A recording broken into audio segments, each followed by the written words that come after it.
Dando continuidade à programação, tem início a segunda edição do projeto Gente que Inspira. Informamos que esta cerimônia está sendo transmitida pelo canal oficial do TST no YouTube. No mundo, na nossa vida, tem coisas que a gente gosta. E tem coisas que a gente sabe que tem que mudar. Tem vezes que dá vontade de transformar tudo, de mudar o mundo. E dá uma sensação de não saber por onde começar. Mas, cara, dá pra fazer diferente. Se a nossa ideia, se a nossa coragem encontra a coragem de outras pessoas, aí não há limites. Dá pra chegar a qualquer lugar. Tem que tentar, né? O lance é começar. Prova de que dá é que tem gente como a gente que tá fazendo a diferença. Com ideias, com atitudes, nas redes sociais, junto a outras pessoas. Esta é Chai Suruí, uma voz em defesa do meio ambiente e dos direitos dos povos indígenas que tem sido ouvida no mundo todo. Já o Felipe Caetano pegou a própria experiência de trabalhar quando era criança para lutar contra o trabalho infantil. E a Área Beatriz, uma jovem cientista que quer levar a ciência para cada vez mais jovens e crianças. Eles são gente que inspira a gente. O projeto Gente que Inspira, instituído pelo ato TST-GP número 4, de 5 de janeiro de 2023, objetiva valorizar a pluralidade cultural e a diversidade humana a partir de trajetórias, vivências e experiências de pessoas que contribuem para a promoção de uma sociedade mais justa e inclusiva. Serão realizadas ações temáticas voltadas preferencialmente à divulgação de trajetórias de personalidades pertencentes a grupos sociais historicamente vulnerabilizados, como mulheres, pessoas negras, pessoas com deficiência, jovens, idosos e pessoas da população LGBTQIAP+, bem como de personalidades aliadas à inclusão social de tais grupos. Nesta segunda edição, serão homenageados jovens ativistas que se destacaram na defesa de causas de relevante interesse social, atuando em questões ambientais, na valorização da ciência e no combate ao trabalho infantil. São eles a líder indígena Chai Suruí, a cientista Aira Beatriz e o ativista no combate ao trabalho infantil, Felipe Caetano. Compõem o dispositivo Sua Excelência o senhor ministro Lélio Bentes Correia, presidente do TST e do CSJT.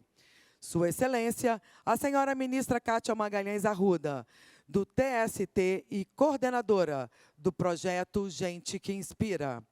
Rafa Rafuage, ativista cultural. E os homenageados, Chai Suruí, Aira Beatriz e Felipe Caetano. Para falar sobre o projeto Gente que Inspira, tem a palavra a senhora ministra Kátia Magalhães Arruda.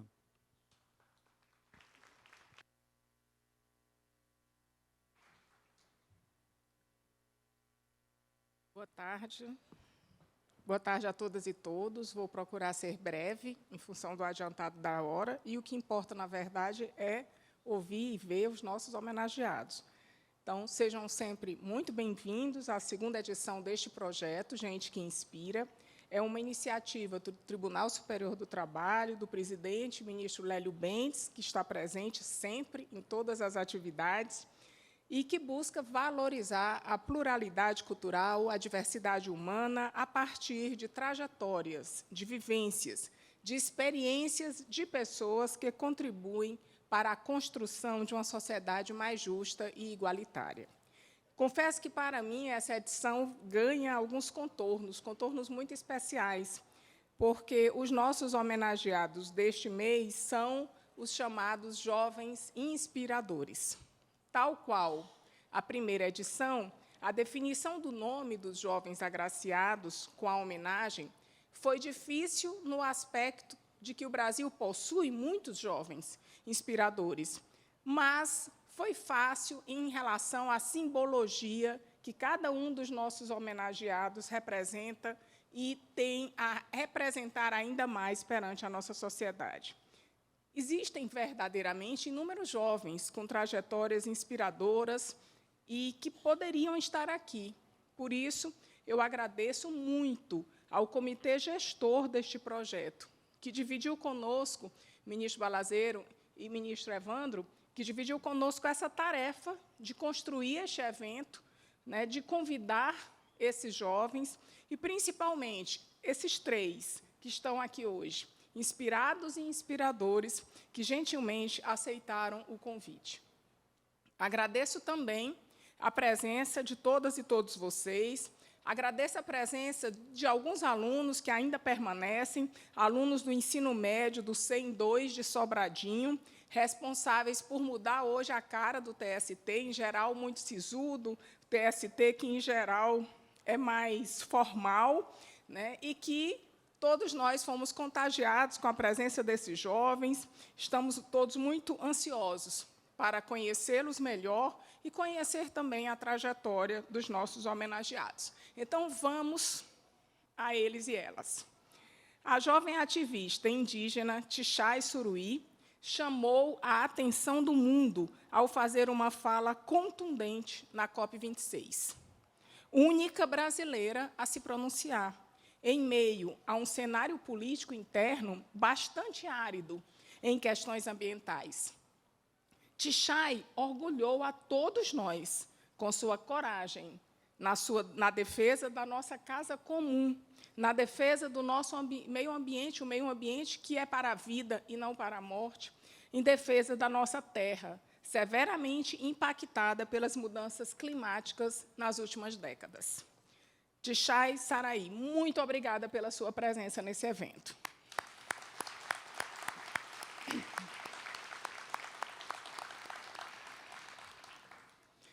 A amapaense Aira Beatriz, por sua vez, mesmo sendo tão jovem, já tem uma carreira brilhante e de destaque na área da ciência.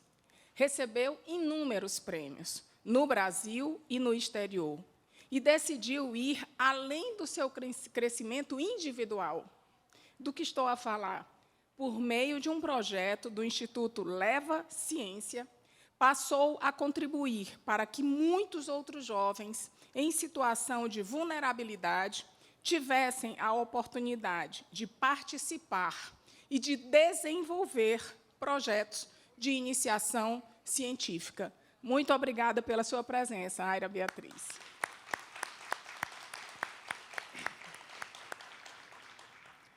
Por fim, um jovem que já é conhecido de muito de nós, porque atua há muitos anos no enfrentamento ao trabalho infantil e no estímulo à aprendizagem, o jovem Felipe Caetano. A história de militância do Felipe para que mais e mais crianças e adolescentes tenham o direito a uma infância digna, a uma infância livre, inclusive por meio do Comitê Nacional de Adolescentes e de Jovens Ativistas, é motivo de muito orgulho para todos nós, sendo ele próprio oriundo do trabalho infantil e conseguindo romper essa chaga, cursou também, para o meu orgulho, a mesma universidade em que me formei, a Universidade Federal do Ceará. Parabéns, Felipe Caetano.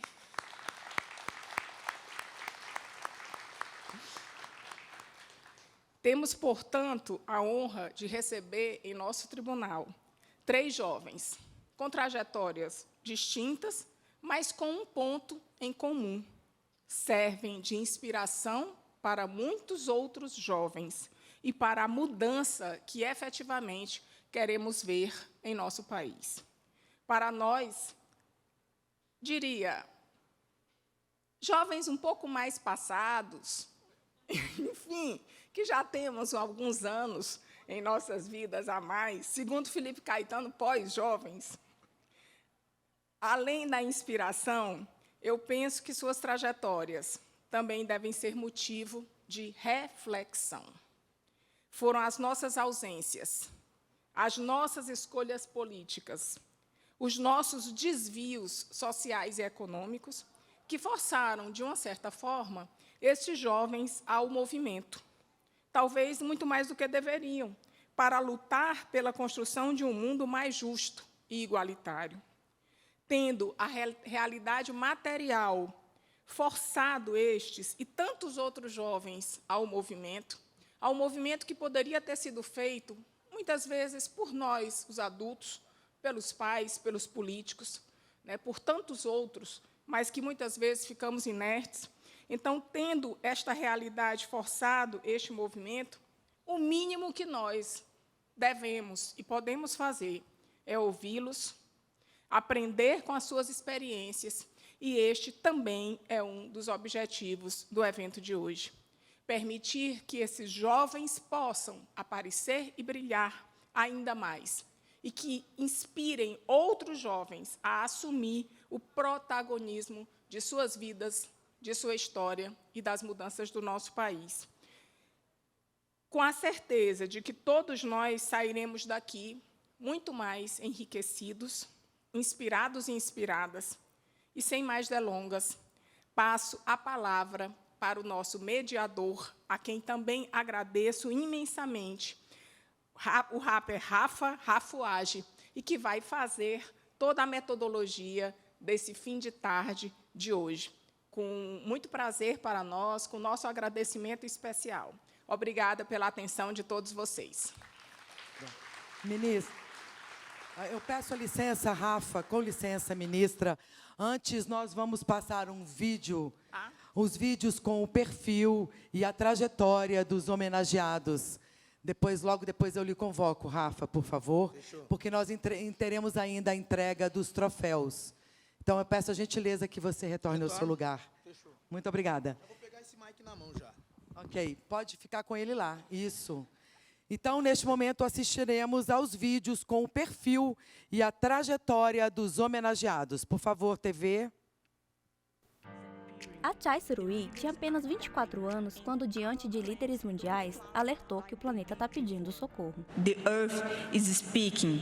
She tells us that we have no more time. Ela foi a única brasileira a falar na abertura da COP26. Chegou lá porque tem uma trajetória importante de ativismo na defesa do meio ambiente, dos povos indígenas e dos direitos humanos. Do povo Paité Suruí, fundou o movimento da Juventude Indígena de Rondônia. Coordena a Associação de Defesa Etnoambiental Canindé. É conselheira do Pacto Global da ONU e da WWF Brasil. E membro suplente do Conselho Estadual dos Direitos da Criança e do Adolescente de Rondônia. Chai tem 26 anos e a sua luta inspira a gente.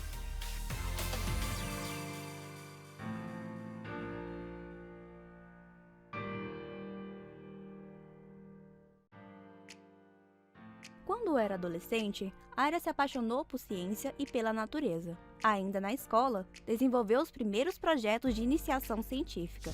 Aí, ela começou a ganhar o mundo.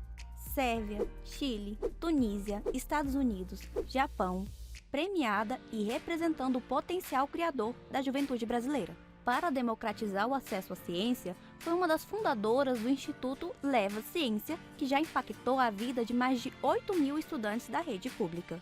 A gente acredita que a ciência é uma ferramenta de transformação social que vai garantir a permanência desses alunos na escola. Aira foi listada pela revista Forbes entre os brasileiros com menos de 30 anos mais promissores do país.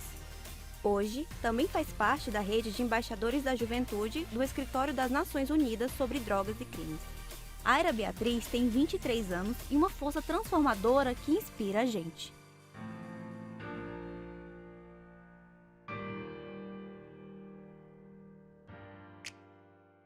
Nascido no Ceará, Felipe Caetano começou a trabalhar como garçom ainda criança. E quando entendeu seus direitos, transformou a própria história em luta. Aos 15 anos, foi cofundador dos Comitês de Adolescentes pela Prevenção e Erradicação do Trabalho Infantil, iniciativa que se expandiu pelo país. Em 2019, levantou sua bandeira e sua voz na ONU. Eu sou cada menino e cada menina que tem os seus direitos violados, cada criança cuja sua voz não pode ser ouvida por conta da violência. Foi conselheiro jovem do Unicef Brasil e do Conselho Nacional dos Direitos das Crianças e Adolescentes. Hoje, estuda Direito para transformar a causa em profissão. Felipe tem 21 anos e está construindo uma trajetória que inspira a gente.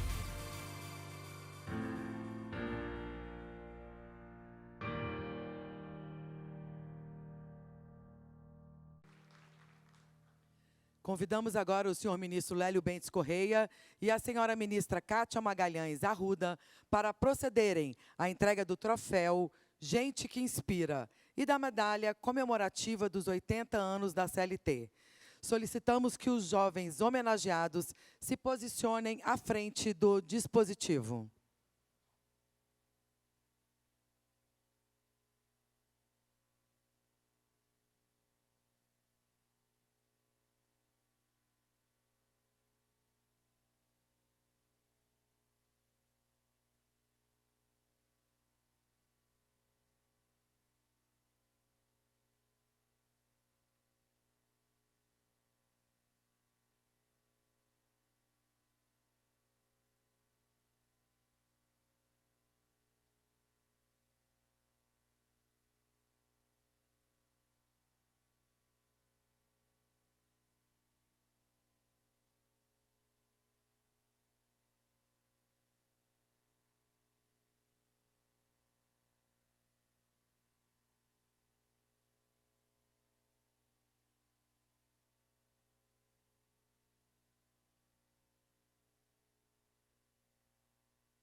Iniciaremos agora a roda de conversa, onde os jovens homenageados irão compartilhar suas experiências e trajetórias de vida. Para atuar como mediador, Rafa Rafuage, que é um ativista cultural no cenário do hip-hop, militante do movimento negro nacional, através das ações do Grupo Rafuage e do Grupo Unir Raças. Passo a palavra ao mediador Rafa Rafuage. Boa tarde, pessoal. Todo mundo bem? É o seguinte, vamos dar uma animada. Eu já ia quebrar o protocolo, ia pedir para todo mundo sentar no meio para a foto ficar bonitona, porque o pessoal vazou, né? E o grande momento, eu acho, desse dia é esse momento agora com a juventude, tá ligado? Então, uma salva de palmas para esses jovens que estão aqui. E uma salva de palmas, embora eles não estejam mais aqui, mas uma salva de palmas para a escola que veio lá de Sobradinho, que passou a tarde inteira aqui com a gente também. São jovens que, assim como esses que estão aqui, também estão transformando a realidade no seu território. Eu sou Rafa Rafuage, sou rapper, escritor, liderança da cultura hip-hop brasileira e do movimento negro nacional, sou filho de lideranças do movimento negro nacional. E para a gente dar uma animada nesse dia de hoje, olha, funcionou, o pessoal gostou da ideia, hein? Que legal, pô. Que legal. Se os colegas quiserem também agregar, pode chegar, tá ligado? E para a gente dar uma movimentada nesse dia de hoje, que vai vir muita ideia potente, eu acho que é fundamental que a gente afirme o que a gente está fazendo aqui hoje. E o que a gente está fazendo aqui hoje é levar a juventude a sério. O que a gente está fazendo aqui hoje é afirmar que precisamos, sim, dizer não ao trabalho infantil e promover o trabalho decente dentro das organizações do trabalho onde cada um aqui atua e desenvolve. Todo mundo gosta de música, correto? Vocês sabem que ano a gente está comemorando, nesse ano de 2023? A gente está comemorando o cinquentenário da cultura hip-hop. Vocês sabiam disso?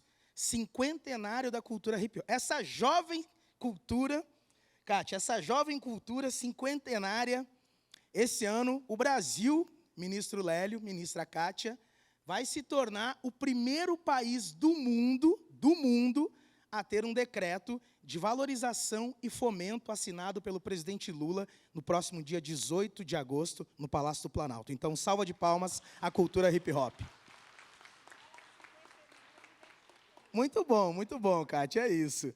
E aí, eu quero parafrasear um grande amigo nosso que já se foi, e também uma grande amiga nossa, Chorão, do Charlie Brown Jr., e Negrali, já ouviram esses nomes? E nós vamos cantar a nossa versão de uma música que ficou muito popular sobre como o país deveria valorizar ainda mais a juventude. E a gente vai cantar assim. No TST, o que eles falam sobre o jovem é muito sério. Trabalho decente é levado a sério. No TST, o que eles falam sobre o jovem é muito sério. Muito sério. No TST, o que eles falam sobre o jovem é muito sério. Trabalho decente é levado a sério. No TST, o que eles falam sobre o jovem é muito sério. É isso. Agora vocês estão ensaiados? Então nós vamos cantar junto essa. Para abrir esse debate, essa juventude quer ver se a energia do povo que está aqui condiz com a energia desses revolucionários e revolucionárias que estão aqui. No TST, o que eles falam sobre o jovem é muito sério. Trabalho decente é levado a sério. No TST, o que eles falam sobre o jovem é muito sério. É muito sério. No TST, o que eles falam sobre o jovem é muito sério. Trabalho decente é levado a sério. No TST, o que eles falam sobre o jovem é muito sério. Olha, rolou até um backing vocal, tu viu? Muito bom, salva de palmas para vocês. Muitas vezes, a falta da repetição, da gente afirmar o que a gente deve fazer, muitas vezes nos distancia do que realmente é o objetivo principal, seja da nossa missão enquanto vida, seja desse seminário aqui como legado. E eu quero afirmar para vocês que a repetição no dia a dia, na prática cotidiana de cada uma que está aqui, sobre a defesa da promoção do trabalho decente, sobre o combate ao trabalho infantil, é o que sim vai fazer valer as palavras do homenageado de hoje, que veio lá da Índia representar não só o seu povo, bem como também a periferia, que é igual, né? Periferia é periferia em qualquer lugar, seja na Índia, seja no Brasil. E com isso, a gente quer abrir essa roda de debate. E eu quero que vocês façam muito barulho para os 3 homenageados de hoje, Felipe, Chay, a Aira, que estão aqui representando a juventude brasileira e que a gente se orgulha muito de ver a renovação de um ciclo, de ver a renovação de uma juventude que segue ativa, segue transformando a realidade. E com isso eu vou me sentar aqui do lado do Lélio. Lélio, satisfação, mais uma vez. Já tivemos aqui conversando muito, né, Lélio? Vamos fazer história aí. Já falamos ali com o Alberto também, com o ministro. Então, dizer para vocês que eu me sinto muito em casa, estou muito à vontade. Já quero contar um spoiler que no próximo dia 8 de agosto estaremos aqui no TST, também com uma palestra que é Identificando e Combatendo o Racismo Estrutural. Já quero convidar todas e todos vocês para a gente refletir e aproveitar essa oportunidade que o TST também está fazendo, da gente encarar de frente a problemática estruturante do racismo na sociedade e pautar uma educação antirracista. Com isso, Aira, que prazer, parabéns pelo currículo. A gente fica admirado de ver a potência do teu trabalho e principalmente o impacto lá na tua quebrada, mas também para além da tua quebrada, porque ganhou o mundo, né? Como começou a tua trajetória, a tua relação com a ciência, e como tu vê que hoje a tua trajetória acaba inspirando outros jovens lá no teu estado e também fora do teu estado. Prazer. Prazer, gente. Obrigada, Rafael. Agradeço e cumprimento primeiramente também o ministro Lélio e a ministra Kátia. Agradeço essa oportunidade, especialmente também a coordenação do projeto Gente que Inspira. Bom, eu comecei a minha jornada na iniciação científica quando eu tinha 14 anos, mas a ciência já estava presente na minha vida de um jeito assim muito peculiar. Eu era muito curiosa, as professoras reclamavam demais que eu questionava muito tudo, eu fazia muitas vezes observações um pouco mais avançadas que eram consideradas inapropriadas para crianças da minha idade. E aí começou. Em 2014, eu tive a oportunidade de participar da minha primeira feira de ciências. Na época, foi um trabalho em grupo, mas foi algo que me marcou muito, porque eu saí daquela feira de ciências diferente. Foi na minha cidade, lá em Macapá, capital do Amapá. E ali eu pensei, será que eu posso entrar num laboratório? Será que eu posso fazer as pesquisas que são feitas na universidade, mesmo sendo muito jovem? E aí eu comecei o meu primeiro projeto científico, que foi o Lixeira Sustentável. Consistiu basicamente num produto, uma lixeira feita a partir de materiais reciclados, e aquilo era um produto que eu usava para alcançar as escolas. E, a partir dali, eu comecei um trabalho de educação ambiental, junto com a professora Daniele, a professora Valda. A professora Daniele, que está aqui, é minha sócia no Instituto Leva Salva de palmas para a professora, então. Viva as professoras e os professores! E, a partir dali, com esse projeto, eu me tornei bolsista do CNPq. E aquilo me ajudou muito. E, assim, a gente sempre viveu tempos muito difíceis, especialmente se tratando de ciência e tecnologia aqui no Brasil. A gente teve um contingenciamento pesado, um pouco restritivo, mas agora as coisas estão mudando, principalmente com essa questão do reajuste das bolsas do CNPq. Então, eu fui bolsista do CNPq, eu desenvolvi a minha pesquisa, tive que prestar conta com a Universidade de São Paulo, porque eu estava vinculada a eles. Essa bolsa eu tinha recebido na Feira Brasileira de Ciência e Engenharia, na Universidade de São Paulo, em 2016, mas aquilo não me bastou. Eu ainda não tinha conseguido entrar num laboratório. E eu comecei a estudar o método científico. E o método científico, muita gente contesta ele, infelizmente. Isso é uma ignorância absurda. Mas o método científico, ele sempre parte de um problema ou de uma hipótese. Geralmente, a gente faz uma observação de problemas que a gente tem no dia a dia, independente da área, e, em cima disso, a gente começa um estudo e tenta desenvolver uma solução em cima disso. E eu comecei a observar um problema cultural, ambiental, uma questão de saúde pública em relação aos caroços de açaí. Esse açaí que vocês tomam aqui, muita gente não conhece a cadeia produtiva do açaí. O estado do Amapá é o segundo maior produtor mundial de açaí. E, assim, o açaí está presente na região norte diariamente, na alimentação do povo nortista. Só que, com a Política Nacional de Resíduos Sólidos, eu tenho a questão da logística reversa e eu responsabilizo os empresários, as iniciativas privadas, pela destinação final adequada desses resíduos. Só que isso não acontece na prática. Caroços e caroços de açaí são descartados diariamente. E eles, quando descartados em grande quantidade, eles são um problema ambiental, por conta da questão da percolação do solo. O caroço de açaí ele tem um risco para a saúde humana, porque ele retém bastante água, e, quando descartado em grandes quantidades, aquela montanha de açaí se torna um ambiente propício para insetos vetores de doenças, como o Aedes aegypti. E quem sofre com isso são as comunidades mais afastadas, mais desassistidas pelo governo. E, com isso, eu comecei a pensar o que eu posso fazer para mudar isso. Então, eu desenvolvi uma embalagem biodegradável feita de caroço de açaí, própria para o cultivo de plantas. Essa embalagem, em vez de eu utilizar uma sacolinha plástica, eu uso uma embalagem feita de caroço de açaí. E, quando aquela plantinha precisa ser transplantada para o solo, eu posso usar o vaso biodegradável, porque ele é um produto compostável. E, com isso, eu consegui, com a ajuda do Dr. Najib, na época ele era o diretor-chefe da Embrapa Amapá, e a Embrapa abriu as portas para mim, a Embrapa do Amapá. Enquanto eu e a professora Daniele e a professora Valda, na época, a gente bateu muito nas portas da Universidade Estadual e da Universidade Federal. E o que eu mais ouvia daqueles pesquisadores, daqueles professores, era que uma garota de ensino médio não podia fazer pesquisa. E eu consegui meu laudo comprovado, eu consegui comprovar em laboratório a eficácia do meu produto, e isso me levou para vários países. Eu tive a oportunidade de representar o Brasil nos Estados Unidos, no Chile, no México, na Sérvia, na Tunísia, e tive a oportunidade de voltar de todos esses lugares premiadas por causa da minha pesquisa, porque alguém lá atrás acreditou em mim, mesmo quando o próprio eixo cientista não estava acreditando em mim. E isso não bastou, Rafa. Por quê? Porque eu comecei a observar que, tanto em eventos nacionais e internacionais, eu era excluída dentro das delegações brasileiras por eu ser da região norte. Ninguém fala com a nortista, ninguém queria falar comigo, ninguém queria ficar perto de mim.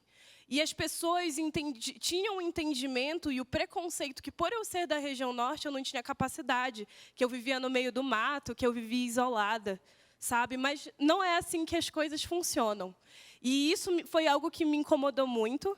E eu e a professora Daniele, a gente começou esse movimento de divulgação científica. A gente foi para as escolas públicas, a gente só tinha um sonho. A gente só tinha o sonho e a ciência. A gente foi para as escolas públicas, começou o trabalho de iniciação científica, divulgando as oportunidades acadêmicas. E, em 2018, a gente percebeu que a gente tinha mais de 30 voluntários. E ali nasceu o Instituto Leva Ciência. Com o tempo, a gente participou, teve a oportunidade de participar de programas de aceleração, e a gente foi refinando o nosso modelo de negócio. De 2018 até os dias atuais, a gente já impactou mais de 8.000 alunos da rede pública, do contexto amazônico, lá do Amapá, crianças da rede pública. A gente já conseguiu levar até engenheiro da NASA para o interior do Amapá, porque são esses estudantes que são desassistidos pelo governo que precisam desse tipo de incentivo. E hoje a gente tem um programa onde a gente atende mais de 70 alunos gratuitamente, chamado Cientistas da Amazônia, onde esses alunos, durante o ciclo de 12 meses, um ano, eles têm acesso à astronomia, robótica, programação, desenvolvimento de projetos científicos, e todos eles são inseridos no mapa da ciência. Muito legal. E tu falou uma frase que ela é impactante, né? Só tinha do sonho à ciência, tá ligado? E aí, do sonho à ciência, Felipe, eu pego da experiência ou entre a experiência e a vivência, né? Isso tu tem muito, né? E como tu projeta, por exemplo, Felipe, a tua trajetória, que é uma trajetória de defesa dos direitos da juventude. Inclusive, quero lembrar vocês que o Brasil, depois de muito tempo, está retomando as conferências nacionais de juventude. Então, esse é o momento também de cada um aqui instigar dentro do seu território para que os municípios façam as conferências municipais de juventude, para que os estados proporcionem as conferências estaduais, porque é assim que a gente vai garantir com que essa juventude também faça dos seus sonhos políticas públicas efetivas no Brasil. Então, Felipe, conta pra gente, cara, da tua trajetória, que é uma defesa dos direitos da juventude, como tu projeta num plano de década também essa tua experiência e vivência ao longo da tua trajetória até agora. Olha, Rafa, é uma satisfação estar Toda contigo. minha. E também com essas duas mulheres jovens ativistas de direitos humanos, direitos ambientais, pesquisadoras.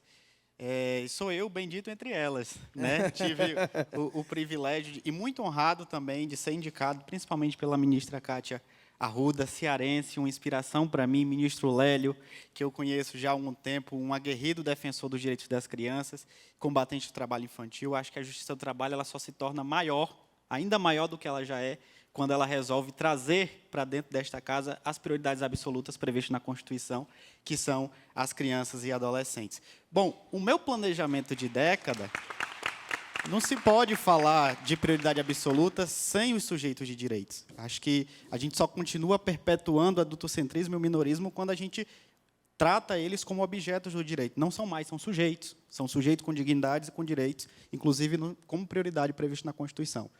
E a minha projeção, Rafa, de década, é justamente não fazer mais o que eu faço hoje.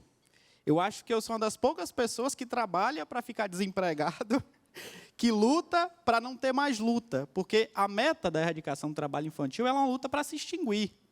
A gente hoje faz as ações que nós fazemos no combate ao trabalho infantil, pensando que daqui a 5, 10 anos a gente não vai ter mais que fazer isso.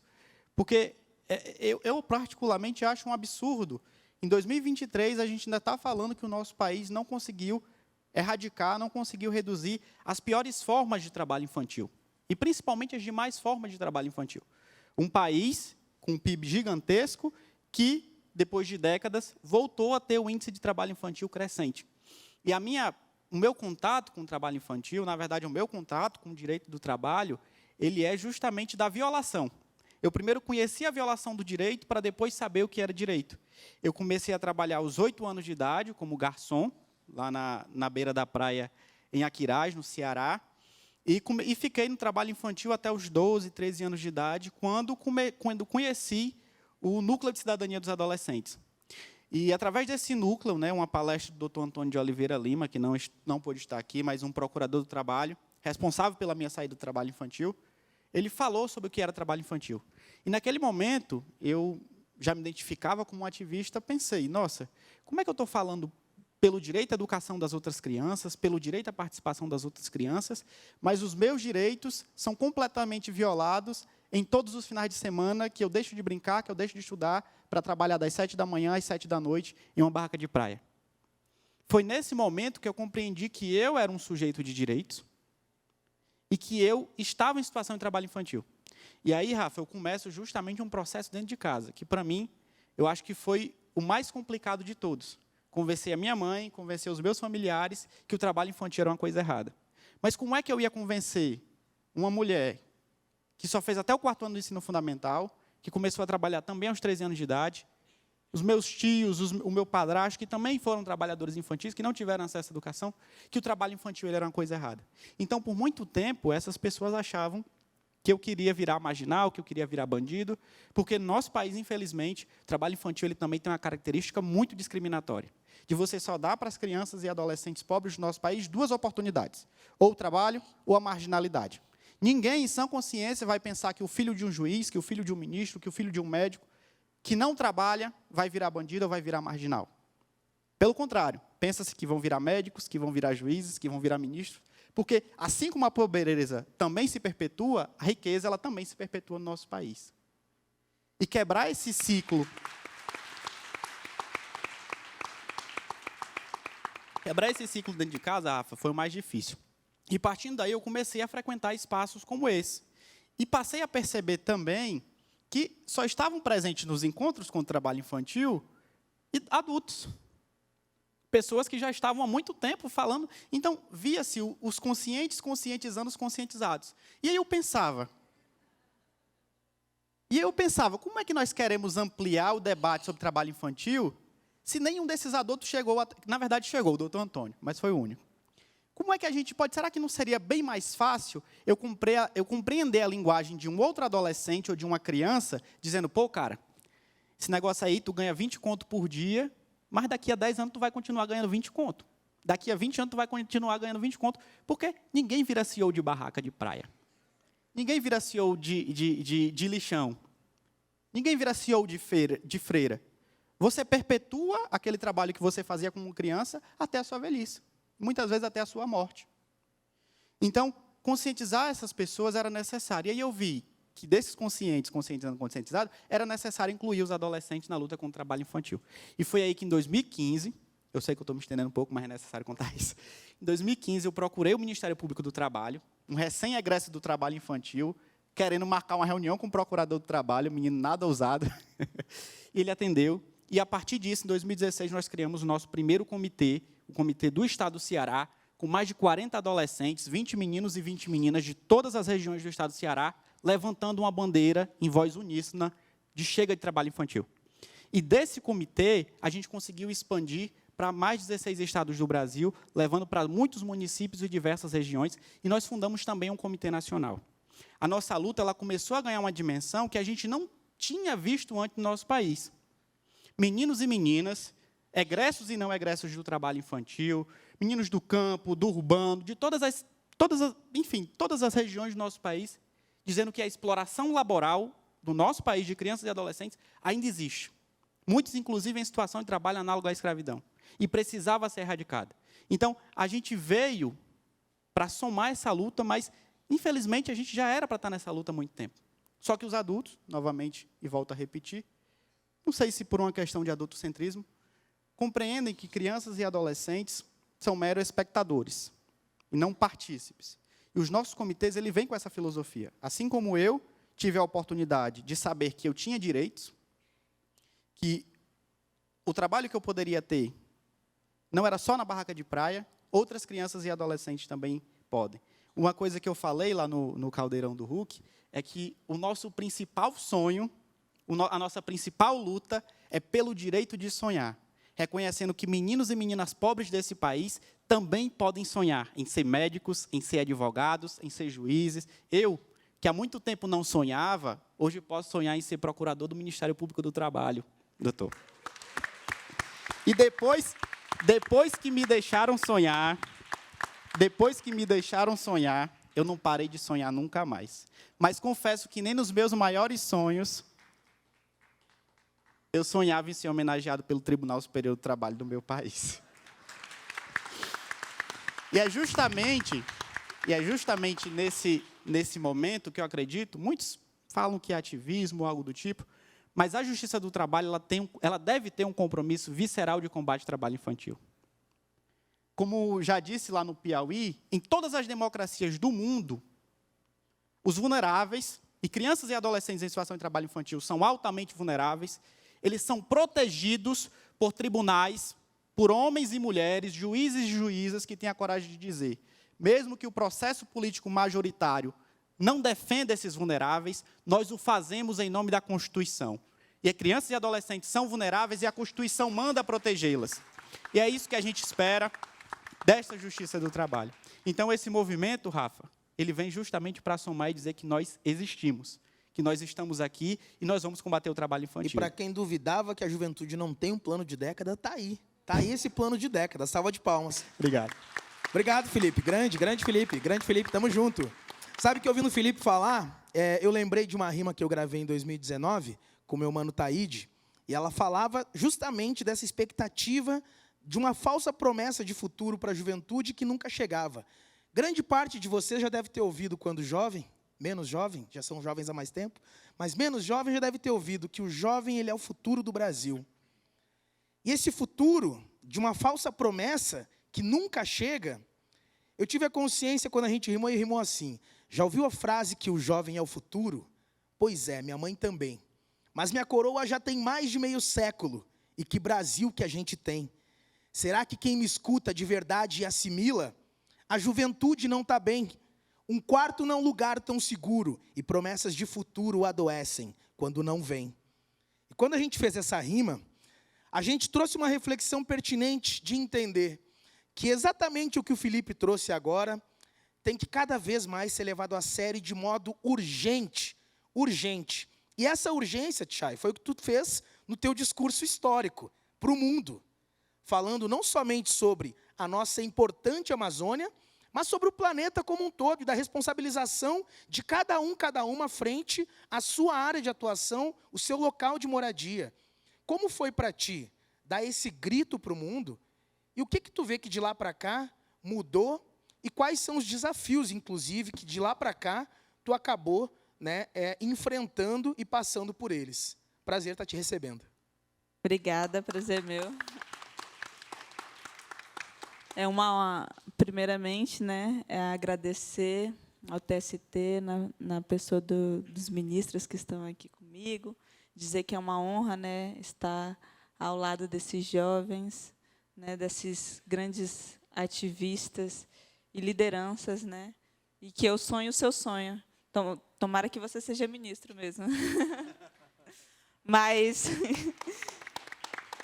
para começar, como é da minha cultura, e para agradecer também esse momento especial que a gente vem vivendo hoje, eu queria cantar uma canção para vocês. Então, eu vou pedir licença para me levantar um pouco.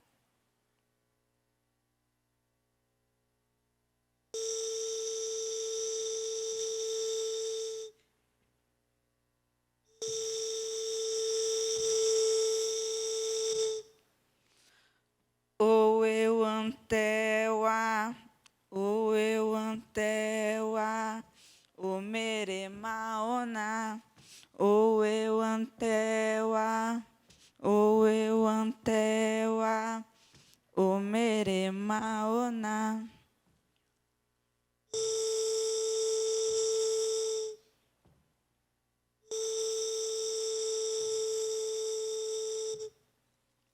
Obrigada.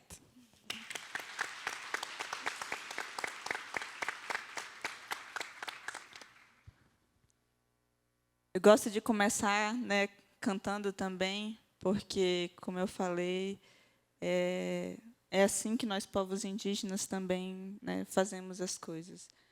Muitas vezes, como foi dito, quebrando o protocolo, né, e de forma diferente.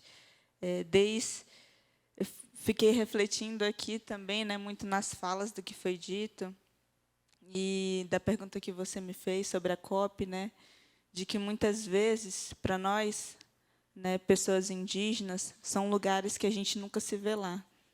Né? Então, quando eu voltei da Conferência do Clima, onde eu pude não somente representar, né, os povos indígenas do Brasil, mas que, quando eu voltei, muitos dos brasileiros falaram que se sentiram representados, né? Para mim, foi um momento de não só de levar, né, a nossa realidade, que o próprio Brasil não conhece, né, dos povos indígenas, dos povos originários daqui.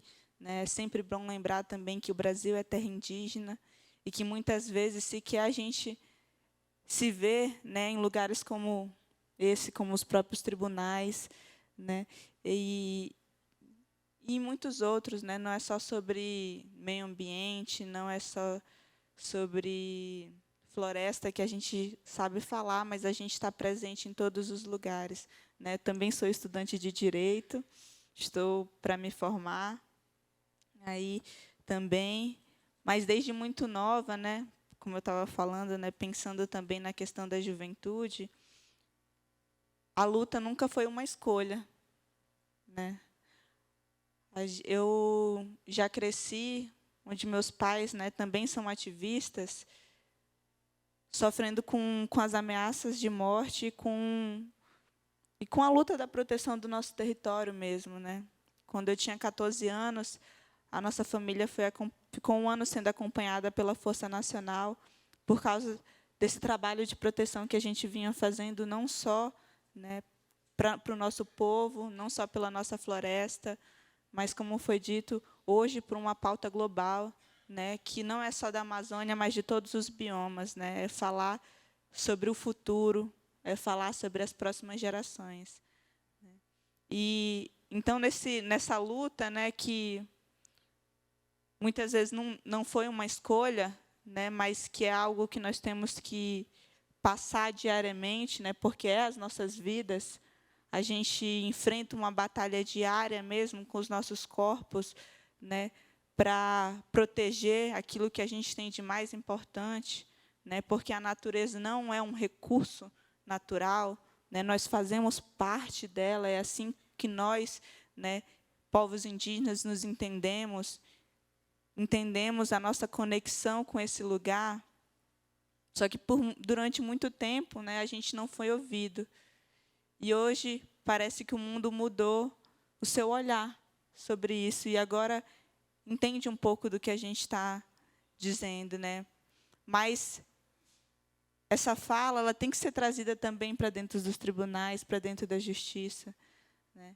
A gente precisa que esse olhar também seja trago para cá, porque muitas vezes a gente, como povos indígenas, é tão invisibilizado, né, que nem nos censos, nem a gente não é visto em nenhum lugar, né, como se realmente nós estivéssemos no passado, né, como se a gente não existisse mais hoje. E não, né, nós estamos aqui resistindo há mais de 500 anos.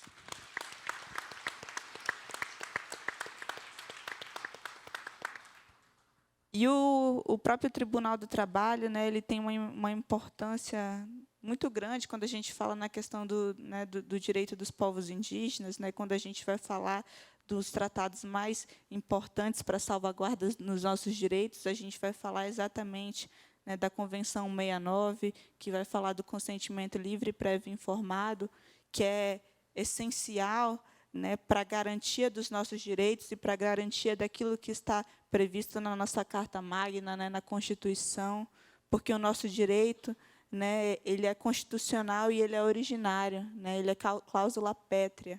E hoje a gente vem clamando, como eu disse, né, não só pelo direito da gente viver, mas pelo direito da floresta continuar viva também, porque essas consequências, né, vão chegar para todos nós, já estão chegando. Então, que essa luta, né, que essa batalha que a gente vem travando hoje, que vocês entendam que não é só nossa, né? O que eu achei mais bonito, né, das falas dos dois é que os dois citaram uma palavra muito importante para nós povos indígenas, que é o sonho, né? O sonho, ele é essencial, né? Ele é muito importante, né, para as nossas culturas. E o que a gente vem fazendo também, o que eu venho tentando fazer, né, com todo esse ativismo, com toda essa luta, com esse trabalho, é realmente plantar, reflorestar as mentes, né? Plantar esses sonhos dentro do coração das pessoas, né? Convidar não só a juventude que estava aqui e que, infelizmente, não conseguiu ficar, mas cada um de vocês para sonharem conosco, né? É assim que a gente vai mudar e transformar.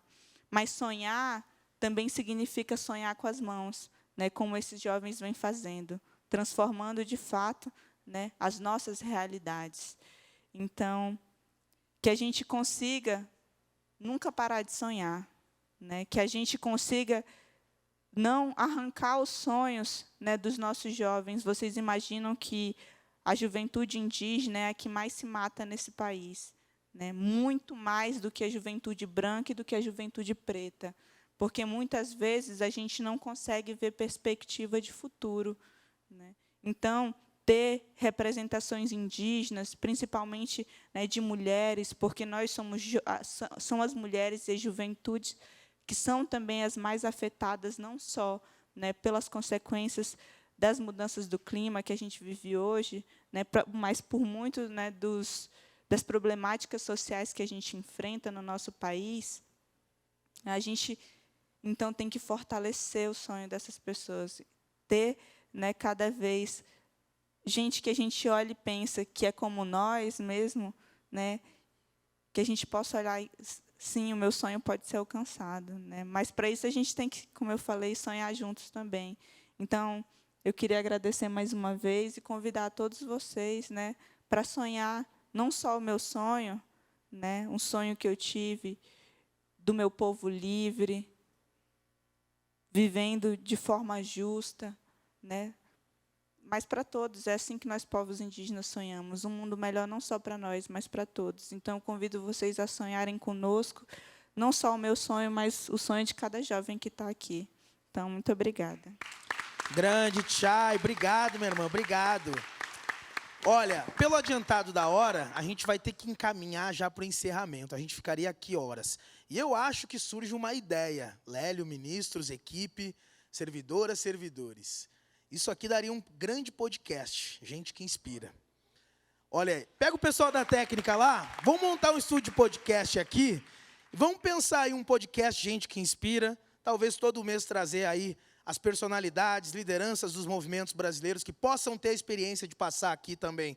Como o Felipe está muito feliz de estar aqui no TST, nós também estamos, mas que outras pessoas também sejam oportunizadas de passarem por esse plenário, poder estar cara a cara aí com a galera da justiça, poder estar cara a cara com quem também está trabalhando, fazendo a diferença no Brasil, assim como essa juventude. Fica a dica, fica a ideia e cobrem do ministro, tá? Então, seguinte, galera, a gente vai encaminhar para o final, mas sem antes do final, com as considerações dessa juventude que foi homenageada, que está fazendo a diferença aqui. Seria importante que num próximo momento a gente também tivesse mais tempo, mas gostaria muito de abrir para que vocês pudessem fazer perguntas também. Alguém gostaria de fazer pergunta? Alguém? Alguém? Está todo mundo envergonhado? É isso? Mas é o seguinte, na próxima vai rolar pergunta, na próxima a gente vai fazer um debate ainda mais aprofundado, mas as considerações finais, eu vou deixar o Felipe por último, pode ser, Felipe? Porque eu sei que tem uma novidade aí, fechou? Então, Área, por gentileza, muito obrigado pela tua participação, a gente fica muito feliz, em especial de te conhecer o teu trabalho também, parabéns, vida longa e sucesso, boa luta, tamo junto. Muito obrigada, Rafa. Vida longa e sucesso para todos nós. É o que eu espero para todo mundo que está aqui. E eu gostaria de convidar vocês para estar conhecendo um pouco mais da nossa iniciativa, o Instituto Leva Ciência. Vocês podem saber mais da gente pelo nosso site institucional, levaciencia.org, e também pelas redes sociais Instituto Leva Ciência. Muito em breve a gente vai estar realizando também a Mostra Científica e Tecnológica da Amazônia, e ela vai atender jovens de vários estados, jovens cientistas de vários estados do Brasil, e eles vão estar lá no Amapá para fazer parte desse movimento da ciência junto com a gente. Então, se você puder apoiar de alguma forma ou estar divulgando o evento, eu fico muito agradecida. Agradeço a professora Daniela, a Soraya, o André e ao todo o time Leva Ciência que faz isso acontecer. Se não fosse por vocês, eu não estaria aqui. Muito obrigada. Muito bom, parabéns, Ara. E eu quero aqui pegar a provocação da Aira. Eu sou o cara provocador, eu sou o provocador, tá ligado? Quero dizer que o MPT tem uma atuação belíssima em todo o Brasil, né, e principalmente no que diz respeito ao apoio a iniciativas sociais comunitárias dentro dos territórios, seja com a destinação das multas, os TACs, seja com outras formas de apoio institucional também. Então, uma salva de palmas às procuradoras e procuradores aí. Já fica a dica de conectarem os procuradores e procuradoras lá do Amapá com a nossa irmã aqui, fechou? Fica a dica aí, eu espero que isso aconteça, fechou? Chay, obrigado a tua participação também, e desejo luz, sucesso, e que esse grito ecoe para o mundo e que a gente consiga ter um mundo cada vez mais digno. Parabéns pela tua luta, minha irmã. Obrigada mais uma vez, né, a todos que estão aqui, ao TST, né, e todas as pessoas que inspiram, né.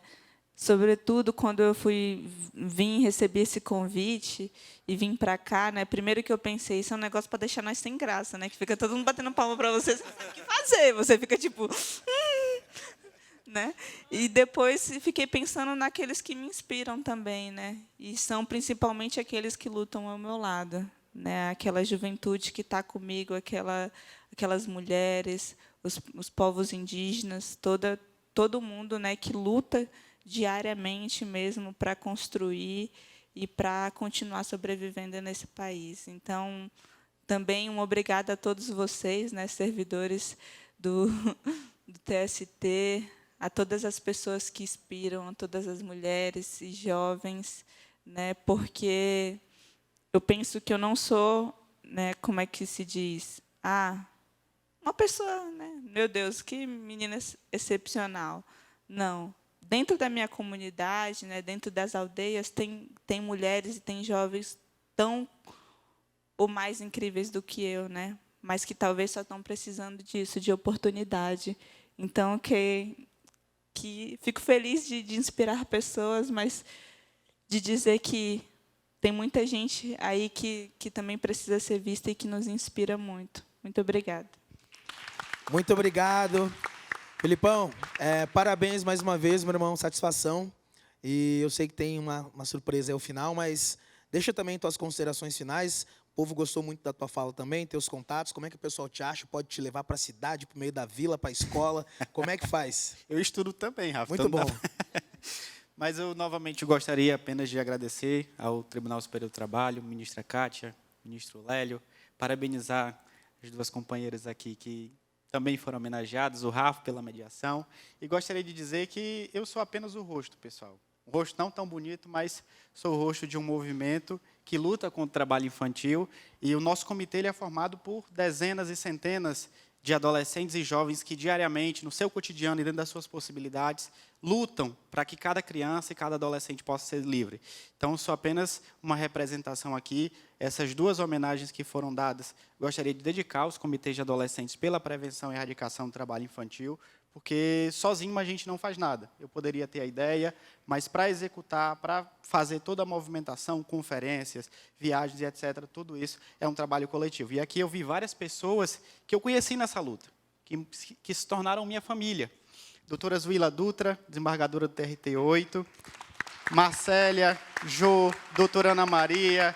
E eu vi aqui diversas pessoas que eu conheci nessa caminhada que se tornaram importantes para mim, porque, além de luta, a gente também sobrevive de afeto. E com essas pessoas eu criei muito afeto, porque o nosso ideal de uma infância livre e plena a cada criança e adolescente nos uniu, e acredito que para além do profissional.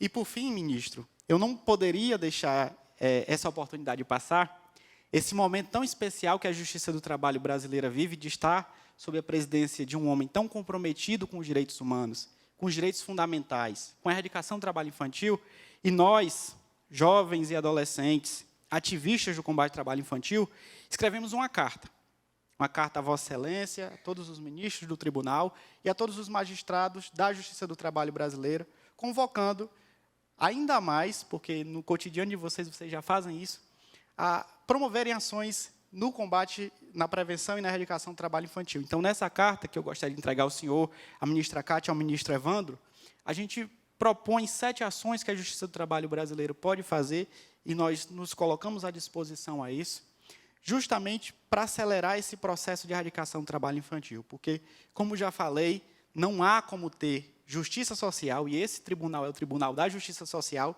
sem antes erradicar o trabalho infantil. A erradicação do trabalho infantil é passo necessário e fundamental para se promover justiça social, porque não há justiça social com criança e adolescente sendo explorado no mundo do trabalho. Você me entrega. Ministro? Passamos, então, à entrega da carta. Ministro, por gentileza. Ministra Kátia, por gentileza. Bora lá.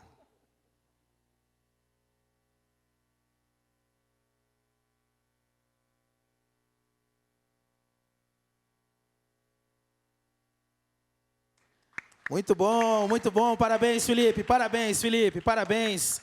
Galera, para a gente encerrar com chave de ouro, eu gostaria que todo mundo ficasse de pé. Todo mundo de pé. Bora lá. Toda a comunidade que está aqui hoje de pé. Porque é o seguinte. Fica aqui, ministro. Fica aqui já também, Filipão. Fica aqui. E é o seguinte. Vamos dar as mãos todo mundo e a gente vai cantar junto o seguinte. Trabalho decente é a revolução. Ao trabalho infantil nós dizemos... Trabalho decente é a revolução. Ao trabalho infantil nós dizemos... Trabalho decente é a revolução. Ao trabalho infantil nós dizemos... Trabalho decente é a revolução. Ao trabalho infantil nós dizemos... Muito bom, salva de palmas, gente que inspira! Parabéns aos jovens homenageados, parabéns TST, ministro Lélio, ministra Kátia, parabéns por esse grande seminário. Amanhã eu sei que tem mais, mas eu já me vou daqui também para o aeroporto e agradeço a oportunidade de ter participado no dia de hoje. Nós que agradecemos. Parabéns ao Rafa também, né, gente? Isso.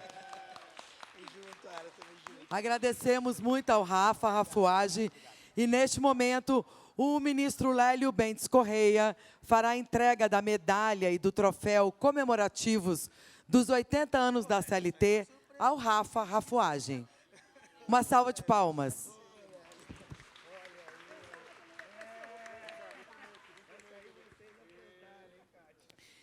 Enquanto são feitos os registros fotográficos, nós convidamos os presentes para o lançamento dos volumes 4 e 5 da coleção Estudos Enamate, obras coordenadas pelo FONTET do CNJ e pelo Programa de Combate ao Trabalho Infantil e de Estímulo à Aprendizagem, bem como para o lançamento da obra Trabalho Infantil Desbanalizar para Esperançar, de organização da ministra Kátia Magalhães Arruda, do TST. O evento ocorrerá em instantes no salão de recepções, no 6º andar deste bloco, aqui desta corte. Muito obrigada a todos, tenham uma boa noite.